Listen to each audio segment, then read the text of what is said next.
JJK Akatami is about to do something horrific to our mental health, I fear. Maybe not quite Gojo level disaster of crisis here, but maybe Shibuya into the Nanami levels.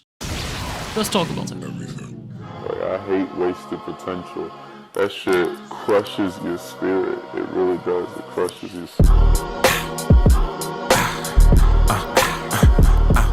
In Chapter 2 of JJK Modalu here, we are given more insight into the Akatsu siblings' relationships and ultimately their goals, and at the same time as this we are also given insight into Cross and Maru's relationship too. Now based on this information, I believe the actions of Maru and Cross and their relationship will indirectly cause the untimely demise of, or injuries of, one of the Akatsu siblings. For me to explain this, I need to take you down a trip on memory lane here. Back to the old school Jujutsu Kaisen, mainly chapter 42, 148 to 152, and then finally 198. These chapters focus solely on Maki and Mai, and I hard recommend you guys going back to read them to get a deeper understanding of their relationship, because it does hit a little bit harder now Modalu's sort of exploring those two. These two had a complicated relationship, twins born under the Zenin clan. Maki was born without cursed energy and no cursed technique, and Mai was born with only a little bit of cursed energy and a cursed technique, and these circumstances led to the pair being shunned and disregarded throughout their entire lives under the Zenin clan, until eventually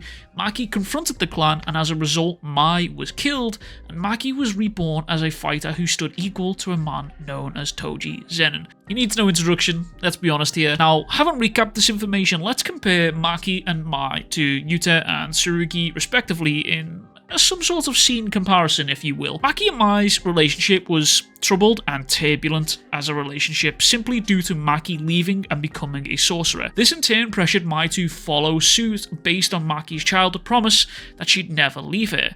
This troubled and turbulent relationship budded into a sibling rivalry in which Mai was constantly chasing after Maki in order to beat her to prove that she was better, but just simply was never able to do so.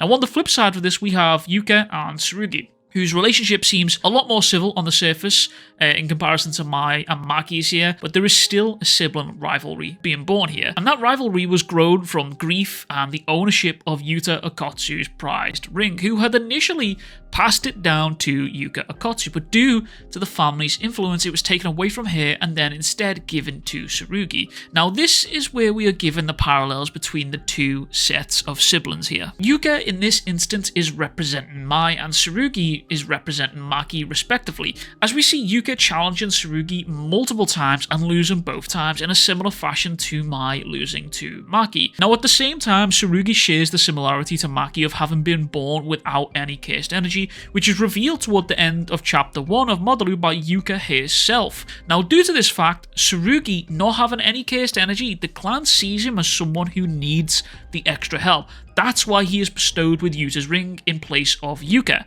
In a similar fashion to how the Zenins looked down upon Maki for her lack of cursed energy and cursed technique, Tsurugi also feels looked down upon despite how strong he is in comparison to his sister. Even if the clan's intentions are pure, unlike the Zenin clans, it still doesn't sit well with Tsurugi.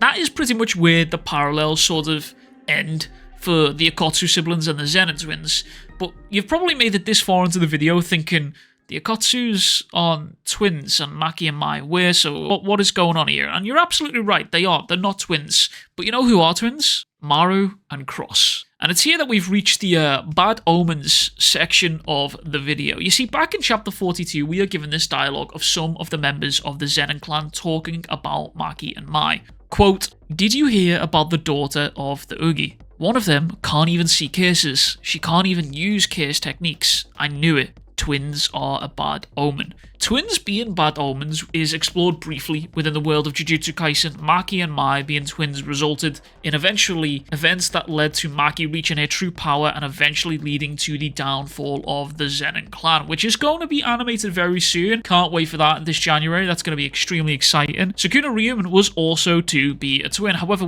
he saw to it that that twin never saw the light of day and consumed them within the womb. Now, I don't need to explain the effects that Sukuna had on the world. This dude is just a menace to society. Ultimately, that soul of that consumed twin, though, was eventually able to birth Yuji Itadori, or at least fathered them at the very least, who then in turn became an omen in and of himself for Sukuna. The result of that twin, bad omens all round, cycles and swings and roundabouts here. Well, that's two examples of twins within the world of Jujutsu being bad omens. But how do Maru and Cross fit into this? Well, their arrival in and of itself to the planet Earth was enough to classify them as a threat on par with Sukuna. Whether this means just the one guy, this big dude here, or the whole race of Sumerians is yet to be found out and explored. But for now, I'd like to focus on Maru and Cross, because in chapter 1 of Modalu, Maru talks about his brother with Yuka. He explains that despite multiple attempts, he can never reconcile with his brother. Quote, "It hurts that we can't understand each other, and the thought of it going on forever really hurts. I don't want you guys to end up in pain like me, so I wanted you two to settle this whole ring thing and make up." Maru as a character is someone who is only seeking to achieve peace for himself with the humans and between himself and his brother. As previously mentioned by Maru, the two just can't seem to understand each other. This divide between the twins is explored briefly at the end of chapter 2. Now, Cross didn't even seem to care about his brother's arrival here, and instead coldly just told him to go back to the humans. And it's here that we really do get to see these two ideologies colliding. Maru is insistent that the humans bear similarities to them, that they are good and bad people here on Earth, and Cross counters this argument. Quote, "Unless our ideas of what's good and bad are the same, it's meaningless," further clarifying that their opinions are split on the matter, split between conflict and coexistence. Maru representing coexistence with the humans and Cross representing the untimely conflict with them. And I think it's this clash of ideals that will ultimately cause the downfall, the injury, or the untimely demise of one, if not both, of the Akatsu siblings. This clash of ideals is in and of itself the bad omen. Now, Gege goes out of his way in chapter 1 and 2 to explain it very clearly that war is something the sorcerers want to avoid. No one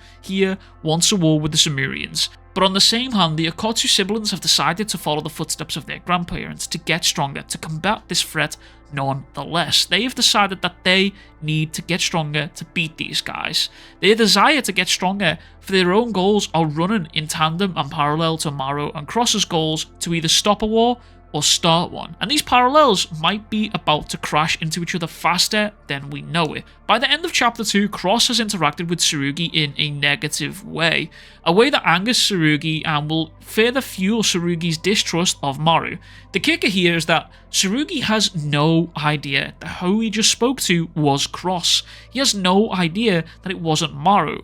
And now the icing on the cake for this theory of mine is two pieces of information. One, Jujutsu Kaisen as a story and a world and a setting is a world and a setting that essentially runs in cycles. Its techniques run in cycles, people can reincarnate in cycles, past events mimic current events, and often predict the future ones in cycles. Jujutsu Kaisen at its core is a cycle, and although Yuji may have broken the cycle of curses, we may now have entered a new cycle. A cycle of humans, a cycle of aliens, or perhaps even a cycle of war. Number 2, in chapter 1, Maki told Tsurugi, quote, "You are a lot like me, Tsurugi. You get stronger through loss, but it's a double-edged sword, so you have to be careful. I mean, leaving things is important too." And given the parallels that I've laid out throughout this video and the information of Jujutsu Kaisen just seemingly running in cycles, I think this might be Gege subtly preparing us for events that are yet to come. If Tsurugi grows stronger from growth and loss here, it's entirely possible that Gege is setting us up for something brutal to happen to Yuka. And it might even be a double bluff. It might be the fact that it's Yuka